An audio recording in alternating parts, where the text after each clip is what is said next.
तो एक आल को जब मौलाना इमाम अहमद रजा ने उठाया तो मेरे आका ने इशारा दिया, तूने मेरी आल को उठाया, जा कयामत तक इसके बदले में मेरी उम्मत तुझे उठाती रहेगी। तभी तो मेरे इमाम ने जब दुआ के अल्फाज में आखिरी जुमला पेश किया तो यूं अर्ज करके मसलके आला हजरत को पैगाम दिया कि मसलके आला हजरत ये है दो जहां में खातिमे आले रसूलुल्लाह का हजरत आले रसूल मुक्तदा के वास्ते होगा। बिरादरान मिल्लत इस्लामिया, आपकी इस कमेटी सरकार बगदाद कॉन्फ्रेंस को ऑर्गेनाइज करने वाली कमेटी का मैं शुक्रगुजार हूँ, जिन्होंने आपकी आगोश मोहब्बत में आपकी निगाहों के सामने मुझे बैठाया। अल्लाह इस कमेटी की तमाम मेंबरान को अजर अजीम अता फरमाए और हम सब का हुस्न खात्मा अता फरमाए। और इस इलाके वालों का जिनको अल्लाह ने तौफीक अता फरमाई सरकार बगदाद कॉन्फ्रेंस करने की, और दोस्तों गौसे आजम पिराने पीर दस्तगीर का क्या कहना, सुबहान अल्लाह। आपसे अल्लाह ने इस नाम की कॉन्फ्रेंस कराया, महफिल को सजाया, यानी आप अपनी किस्मत पर अश करें कि अल्लाह ने आपको पसंद फरमाया अपने महबूब की महफिल को सजाने के लिए। और दौरान निजामत मौलाना हलचल शिवानी साहब ने बड़ी प्यारी 2-3 बातें बयान की थी। उनमें से एक ये थी जो मुझे भी बहुत पसंद आई कि नात सुनने से हमारी रूह बेदार होती है और बयान सुनने से हमारी नस्लें बेदार होती हैं।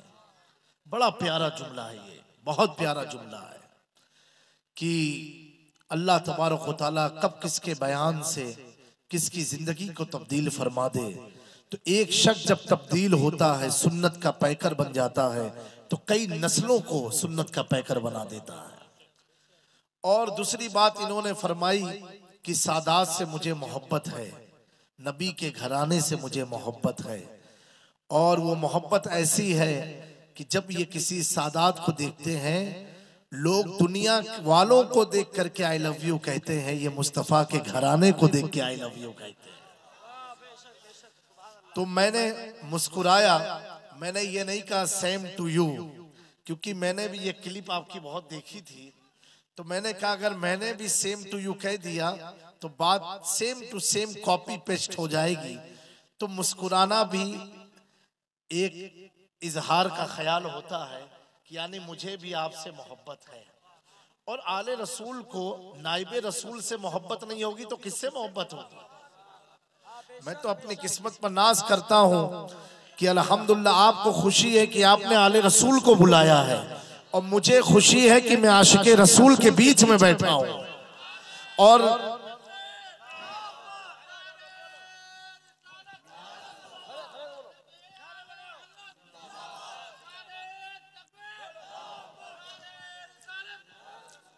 मेरे दोस्तों, इन्होंने तो इजहार किया आपके इस इलाके में आकर के, इन्होंने इजहार किया गुजरात के ऊना शहर में जाकर के, और भी कहीं कहीं स्टेजों पर इजहार किया होगा।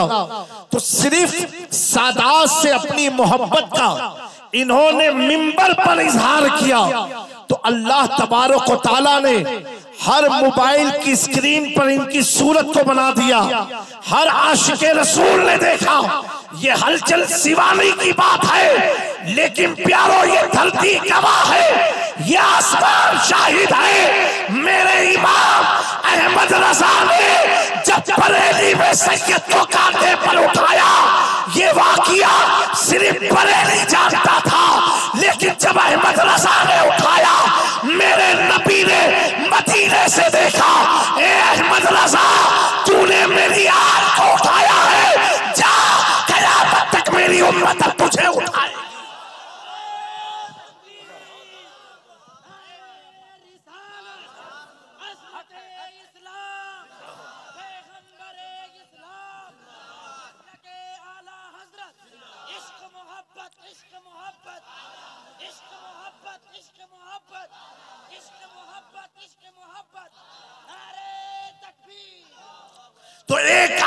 को जब मौलाना इमाम अहमद रजा ने उठाया तो मेरे आका ने इशारा दिया, तूने मेरी आल को उठाया, जा कयामत तक इसके बदले में मेरी उम्मत तुझे उठाती रहेगी। तभी तो मेरे इमाम ने जब दुआ के अल्फाज में आखिरी जुमला पेश किया तो यूं अर्ज करके मसलके आला हजरत को पैगाम दिया कि मसलके आला हजरत ये है दो जहां में खातिमे आले रसूलुल्लाह का हजरत आले रसूल मुक्तदा के वास्ते। मेरे प्यारो, सरकार बगदाद कॉन्फ्रेंस है। गौसे आजम को कौन नहीं जानता? जो ईमान वाला है वो भी जानता है, बेईमान है वो भी जानता है, क्योंकि अल्लाह ने वो शान महबूबियत गौसे आजम को अता फरमाई है। ये बात मैं अर्ज करना चाहता हूं मेरे प्यारो, आपने सुना होगा कि मुर्दे को जिंदा किसने किया? गौसे आजम ने किया। आपने सुना होगा कि बे औलाद को औलाद किसने दिया? गौसे आजम ने दिया। आपने सुना होगा चोरों को अब्दाल किसने बनाया? गौसे आजम ने बनाया। आज पूरी दुनिया में हर मकतबे फिक्र का आदमी ये कहता है, ए अल्लाह फिलिस्तीन के हालात को देख करके कि हमें कोई सलाहुद्दीन अय्यूबी को पैदा फरमा दे, कोई सलाहुद्दीन अय्यूबी को पैदा फरमा दे। मैं कहता हूँ कमाल सलाहुद्दीन अय्यूबी का नहीं था, ये कहो ए अल्लाह फिर से कोई गौसे आजम हमें अता फरमा दे, फिर से कोई गौसे आजम अता फरमा दे। मकाम कुर्द में, जिसे आज नक्शे में कुर्दिस्तान कहा जाता है, उस मकाम पर सैयदना गौसे आजम पिराने पीर दस्तगीर की एक करामत हुई थी, बड़ी मशहूर करामत है। आज करामत सुनाऊंगा नहीं क्योंकि मेरे फ्लाइट का भी वक्त है, 6 बजे एयरपोर्ट पहुंचना है। मैं जल्दी से अपनी बात को खत्म करूंगा। एक करामत देखने के बाद मकाम कुर्द में बेशुमार यहूदियों ने, बेशुमार ईसाइयों ने, बेशुमार मुशरिकीन ने गौसे आजम के हाथ पर इस्लाम लेकर के आए। आने के बाद कई गौसे आजम वापस बगदाद शरीफ तशरीफ ले आए। तशरीफ लाने के बाद कुछ अरसे दराज के बाद, कुछ साल बीतने के बाद एक शख्स अपने साथ एक बच्चा लेकर के आता है और लाने के बाद बगदाद मुअल्ला में सैयदना गौसे आजम पिराने पीर दस्तगीर की बारगाह में अर्ज करता है, कहता है हुजूर मैं कुर्दिस्तान से आया हूँ, आपके हाथ में इस्लाम लाया था, हुजूर मेरे बच्चे के लिए दुआ फरमा दे, मेरे बच्चे के लिए दुआ फरमा दे। हजरत गौसे आजम ने उस बच्चे के सर पर हाथ रख के दुआ फरमाई और बशारत दी। कहा बाप, उसके बाप से कहा सुनो तुम्हारा बेटा पूरी कायनात में रोशन हो जाएगा और इसकी किस्मत में अल्लाह ने एक फतेह मुकर्रर कर दी है जो तेरा बच्चा फतेह याबी को हासिल करेगा। अल्लाह अकबर। अभी वो 10-12 साल का बच्चा है और गौसे आजम दुआ दे रहे हैं। अल्लाह अकबर। जब वो वक्त करीब आया, बाप तो दुनिया से चला गया, अब जब बैतुल मक़दिस पर यहूदियों ने हमला किया और मजलूम मुसलमानों को सताया, भगाया, उस वक्त जो बच्चा था, जो जवान हुआ, जब उसे मालूम पड़ा, वो अपने कुर्दिस्तान से निकल करके बैतुल मुक़द्दस की तहफ़्फ़ुज़ के लिए निकला। जब निकलने के बाद उसके घोड़े की ताब ने, उसकी ललकार ने, उसके चेहरे की नुरानियत ने, उसके बाजू की ताकतों ने सारे यहूदियों को झुका दिया। पल भर में यहूदियों को हरा करके मस्जिद अल अक्सा पर काबिज हुए। उसी मैदान का वाकया है जब वो अपने घोड़े पर सवार होकर के यहूदियों के मुकाबले में आए तो उस बाप के फिर बेटे ने कहा, अब्बा संभाल के जाना, यहूदियों में बड़ी ताकत है, उनके पास बड़े बारूद के सामान है, बड़े हथियार है। बाप जब घोड़े पर सवार था, बेटा कह रहा है अब्बा संभाल के जंग करना, यहूदियों से लड़ना आसान नहीं है। उस वक्त वो घोड़े पर बैठा हुआ बाप पलट करके कहता है बेटा मैं अपनी ताकत हथियार के बल पर नहीं, अब्दुल कादिर जिलानी के बल पर मस्जिद अक्सा को फतेह करने जा रहा हूँ। इसी जुमले को इमाम अहमद रजा इस तरह बयान करके अकीदा देते हैं कि घोड़े पर बैठा हुआ बाप जिसे दुनिया सलाहुद्दीन अय्यूबी के नाम से जानती है, उस बाप ने कहा बेटा किसी और का हाथ मेरे सर पर नहीं है, हाथ उसका है। इमाम अहमद रजा अर्ज करते हैं क्या तबे जिस पे हिमायत का हो बन जा तेरा, शेर को खतरे में लाता नहीं कुत्ता।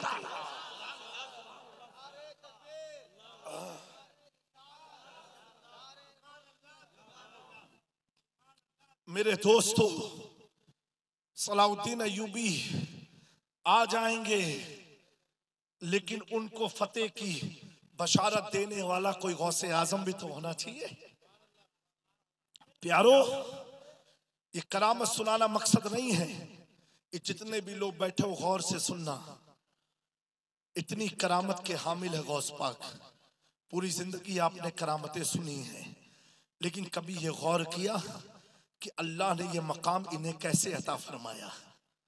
कभी इस पर ध्यान दिया कि इतना उरूज इन्हें कैसे मिला?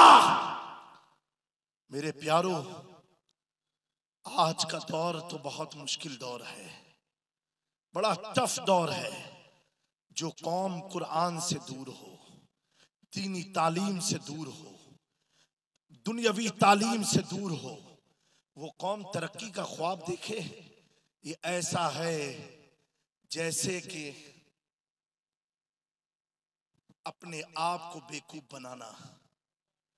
तुम कैसे कामयाब हो सकते हो? सरकार बगदाद कॉन्फ्रेंस का नाम रखा है वो गौसे आजम पीराने पीर दस्तगीर जिसने 17 साल तक जंगलों के चक्कर लगाए। कितने साल तक? 17 साल तक जिसने रूई की तकिया नहीं, जंगल के पत्थरों को अपने सर के नीचे रखा हो, जिसने जंगल की पत्तियां खाई हो। अल्लाह ने इतनी आसानी से ये मकाम नहीं अता किया है। हमारा आपका हाल क्या है? पूछो गौसे आजम से सरकार ये मकाम कैसे मिला? अभी आपने सुना जो हमारे मुरादाबाद या रामपुर का नैनीताल से आए थे, ख्वाजा का हिंदुस्तान। बोलना तो बड़ा आसान है, लेकिन ख्वाजा का हिंदुस्तान हुआ कैसे मालूम है? तकरीबन 57 साल 57 ईयर। कितने साल? तकरीबन 57 साल गरीब नवाज की पीठ जमीन पर नहीं लगी है। कितने साल?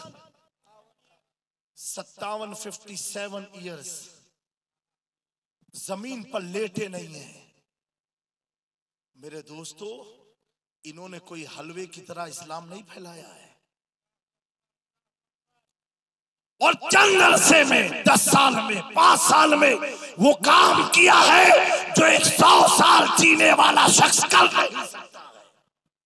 तो ये कौन सी ताकत थी? ये कौन सा पावर था? तो प्यारो दीन के काम का जज्बा तो है, लेकिन एक बार तो पूछ लो गौसपा ये पावर कहां से आया? तो मां का अदब, मां बाप का अदब। कभी मां से झूठ नहीं बोले, कभी मां से मकरो फरेब नहीं किया, मां की दुआएं लेते रहे। प्यारे आका सल्लल्लाहु अलैहि वसल्लम फरमाते हैं जब मां अपने बच्चे के लिए दुआ मांगती है तो उसकी दुआ अर्शे इलाही तक पहुंचती है। हमने कभी मां की दुआ हासिल करने के लिए कुछ काम किया? नहीं किया।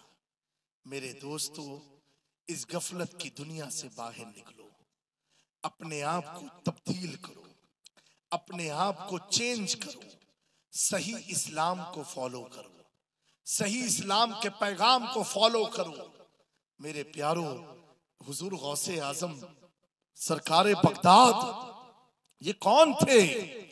लोग मदरसे में जाकर के हाफिजे कुरान बनते हैं, मदरसे में पढ़ के हाफिजे कुरान बनते हैं। मेरे गौस का वो मकाम है और उनकी माँ का वो मकाम है कि मेरा गौस जब पैदा हुआ तो हाफिजे कुरान। मदरसे में जाके हाफिज नहीं बने, माँ के पेट में रह करके हाफिज बने। कैसे बने? माँ उनकी मुसलसल कुरान पढ़ती थी और पेट में जो बच्चा था गौसे आजम, उस सुन सुन करके उसको याद किया करते थे। इस इलाके के सुन्नी मुसलमानों, अपनी हालात को तब्दील करो, अपने आप को सच्चा मुसलमान बनाओ। कैसे बनाना है?